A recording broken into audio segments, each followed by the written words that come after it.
তো আজকে battle nut, areca nut আর সুপারির চারা যে হাইব্রিড বলা হয়, এই হাইব্রিড চারা কিভাবে বানাতে হয় এবং কেমনে বানাতে হয় এটা আপনাদেরকে দেখাবো। আপনারা দেশি সুপারি দিয়েও হাইব্রিড সুপারির চারা বানাতে পারবেন।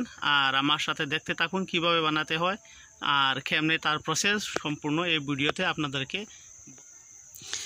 তো ফাইনালি আপনাদেরকে নিয়ে এসেছি এই চারাগুলোতে, যেগুলো আপনার আমার পিছনে দেখেছিলেন আগে, ওই চারাগুলোই সেম চারা, এক চারা। কারণ আমি যদি ফ্রন্ট ক্যামেরা ইউজ না করি তাহলে ভালোভাবে আপনাদেরকে দেখাতে পারবো না, সেই জন্য আমি ফ্রন্ট ক্যামেরা ইউজ করেছি। এই দেখুন, এই চারাগুলোতে প্লাস্টিক দিয়ে আমি চারা করেছি, কারণ প্লাস্টিকে গোবর আর মাটি মিক্স করেছি, মিক্স করে প্লাস্টিকেতে ঢুকিয়ে তারপরে চারা লাগিয়েছি। ওই পাশের চারাগুলোতে কিন্তু আমি ওইভাবে ব্যবহার করিনি, শুধু দল বানিয়েছি, মানে একদম বোকা বানিয়েছি জল দিয়ে আরও গোবরের মিশ্রণ দিয়ে। কিন্তু তার থেকে ভালো রেজাল্ট এসেছে ওই যে চারাগুলোতে। ওই চারাগুলোতে কী করছি, গোবর আর মাটি মিক্স করে প্লাস্টিকেতে ঢুকিয়ে তারপরে চারাগুলো লাগিয়েছিলাম। আর চারাগুলো একদম সরু যখন ছিল তখনই লাগিয়েছি।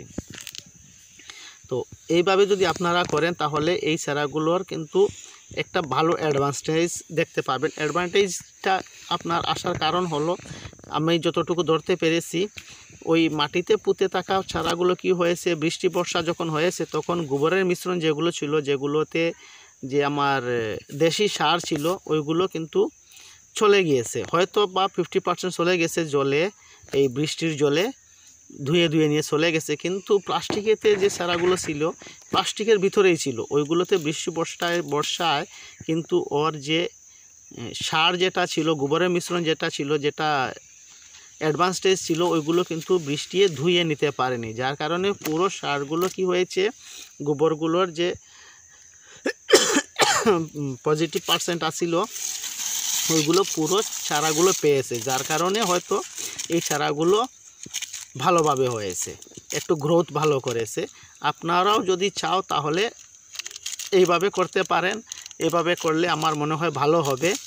আর দেখুন, চারা যখন আমি পার্মানেন্ট শিফট করে যাব, একটা ঠিক জায়গায় লাগিয়ে দেব, তখন এই চারাগুলোতে আর একটু বেটার রেজাল্ট আনার জন্য একটু পরিশ্রম করতে হয়। আমি যদি পরিশ্রম না করি তাহলে তো আর সফলতা ঠিকমতো আসবে না। দেখুন, ফার্মে আমরা যে কৃষক ভাই বন্ধুরা যারা আছি, ঘরের কাজকর্ম করি বা খেতিবাড়ি করি, ওদের কিন্তু অনেক পরিশ্রম করতে হয়, পরিশ্রম করে সঞ্চয় করতে হয়। যদি আমি 90% পরিশ্রম করি তাহলে আরও 10% করতে হবে। আমি আরও যদি 10% প্লাস করে নিই তাহলে ভালো একটা রেজাল্ট আসবে।